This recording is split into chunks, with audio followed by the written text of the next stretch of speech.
So today I'm at lock 38, and this lock is functional to an extent, not actually used as the canal, but they will fill this up and demonstrate how the canal will fill with water. Although currently it is not operational, it's not working, but I'm going to show you guys how cool this canal is and the construction, amazing construction of it. And this one still has the doors and the equipment on it.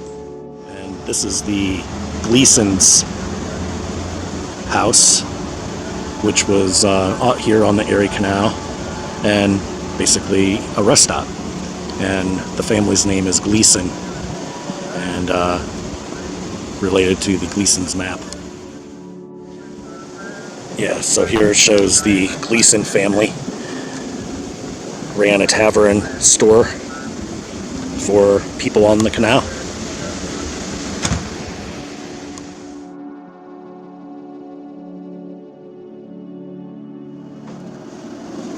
So yeah, the canal was used for trade, and places like this would pop up for places to, like she said, like a rest stop, while they're figuring out what was left over from the old world, how to repopulate and bring in the new system,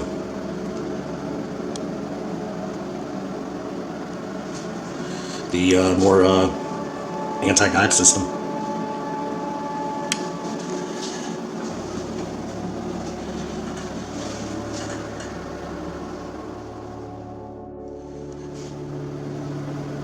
So this is just showing the layout of the canals here. And that's the Cleveland one. And the narrative that they tell us is that they were building these as they were building more capitalism in the world, but in reality they just found it and took it over. This canal was already here. And this one I'm at is actually semi-operational.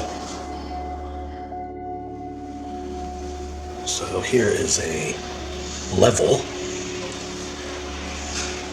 because it was all about finding level ground and bringing these boats up to sea level, above sea level. But it's all about finding the level ground. Straight line.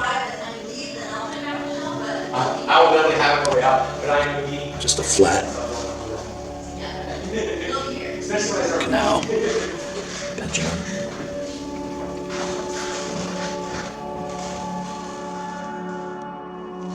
So here they staged these pictures to make it look like they were actually doing this, when in fact they just found it. And they control this whole thing is to control the narrative of saying these people found this and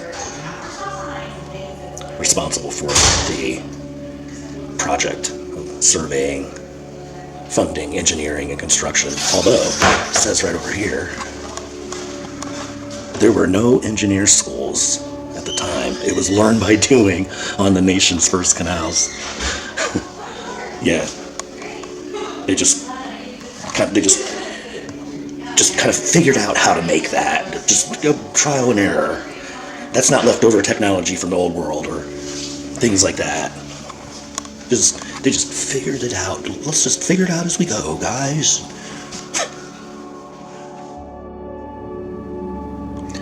So this is talking about the year 1776 that Thomas Jefferson, quote-unquote, fake character, declared that independence from Britain would enhance every American's chance to enjoy life, liberty, and the pursuit of happiness. 50 years later, lack of good transportation, they say. So that's why everybody was excited about them putting in the canal to keep the commerce going, but it wasn't really putting in the canal, it was figuring out how to reuse it after whatever flood came through. And then this is just talking about how the current residents that already lived here in America, left over from the old world or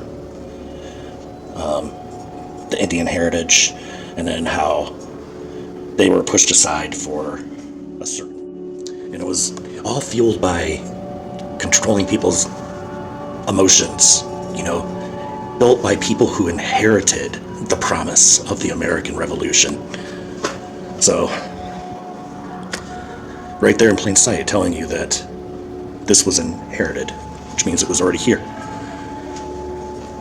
It's all about a progress of promise, that builds people's spirits up to want to basically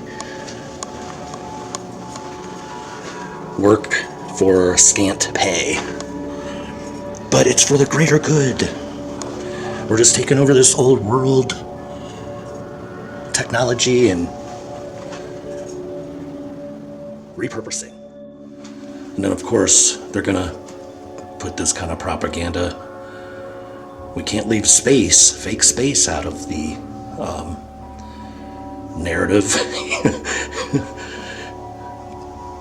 Gosh, canals really changed things.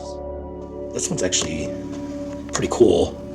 It is maybe one of the only honest displays. It shows what a canal boat would equal 2 semi-trucks at 55 miles per hour. So one canal boat is like 2 semi-trucks. 192 canal boats is a freight train.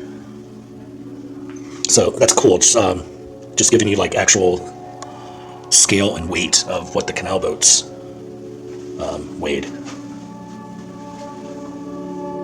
And I can't dispute that one. It's probably true. Canals connect wider worlds.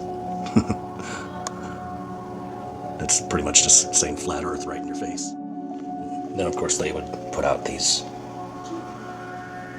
things to just get people's drama up like they do.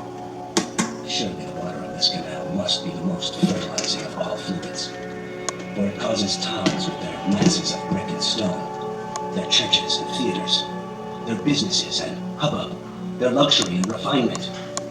It will open a speedy, safe, and cheap internal communication from New Orleans to the Hudson.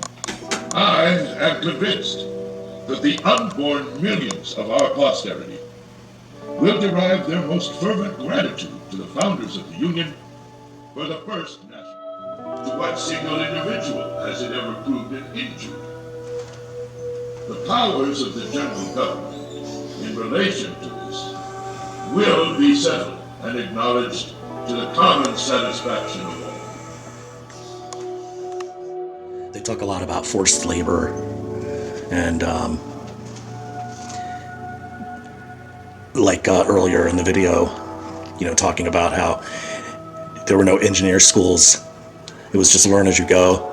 A lot of the narrative of the whole world and how things were built was that they used forced labor, prisoners, people with no experience in engineering or construction that would be able to do such feats with just because it's like, just because you throw 1,000 people out there to work on something, if they don't know what they're doing, just kind of quick view out the window of this lock, which I'm going to go out and get, but just to kind of like show you what I mean. You're not just going to have forced labor, learn as you go, do something to that scale.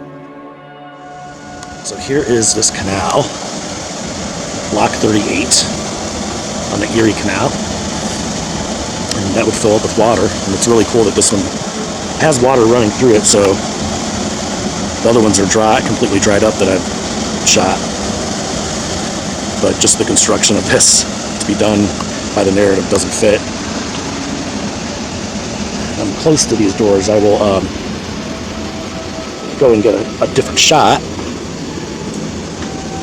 but you could see how the construction is the same on every one of these, and just the size of this door and the movement of this wood. That's not completely unreasonable for that time period. I actually believe that the doors might have even been added after the fact. So there's a little bit better of a shot of the doors. You know, these could have been built, the canal could have already been here, which I believe it was, and these doors could have been added after the fact, or rebuilt, repurposed, reconstructed, because wood doesn't last forever.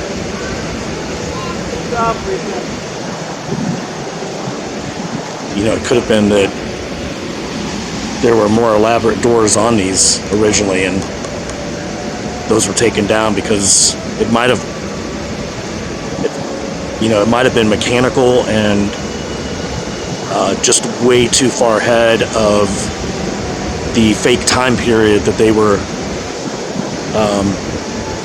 trying to give narrative to at the time, and the doors might have just given that away. There'd be no way to have work as you go, learn as you go, doors that would match that time period. So one of the narratives that they use for these canals and how they operated was, they say that they would use mules to pull the boats along the canal. And I personally don't feel that that's accurate. I think that these canals have their own current. Like I was just filming, the canal has its own current. Water is its own. It's hard to find words what water is to me, but it is not lifeless. Water has memory. Water has thought. It knows what it's doing. It has its own propulsion. It's just built into the earth that way. The earth was designed by God for our rivers to flow without the use of up or down. It's just on a flat earth, and the rivers are propelled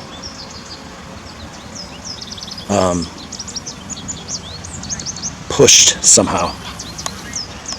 So this mule pulling the boats on the canal narrative is to hide that fact that there's like a free energy to water that was utilized in the old world. So they enter in that we used mules instead of just God's natural free energy running rivers. So it's all about controlling narrative and with these canals, these blocks, and just really making sure the narrative is correct to keep people directed away from figuring out that this is a flat earth functioning system.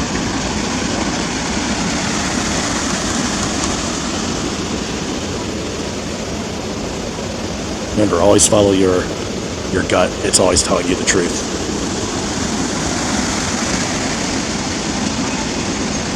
A narrative is put in place to control your perception of our past. Just guard the gates of your mind. What you think about, you bring about. If you're not controlling your mind, something is and will for you. God bless you guys.